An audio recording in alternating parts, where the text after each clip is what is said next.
Hey everyone, just thought I'd do a little update video on my last lock I picked. This American lock, Series 10. I'd asked for suggestions on how to get it open, and well, I got it open. Uh, Here's the rivet. Basically just drilled the top of the rivet head off. Didn't do any damage to the lock, so I was happy about that. Just was able to get the rivet out.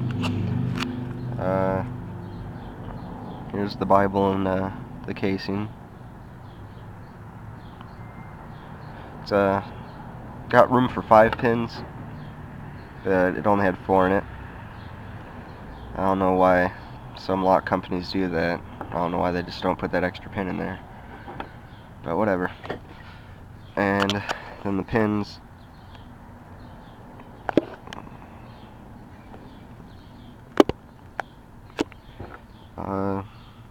the driver pins are serrated, hybrid spool, and the key pins are serrated, normal, and serrated. I think that one's just normal because it's too short to have serrations on it. But yeah, I got this apart, so I figured I'd just do a little update video on it. And yeah, that's the guts of American Lock Series 10. Thanks for watching. Peace.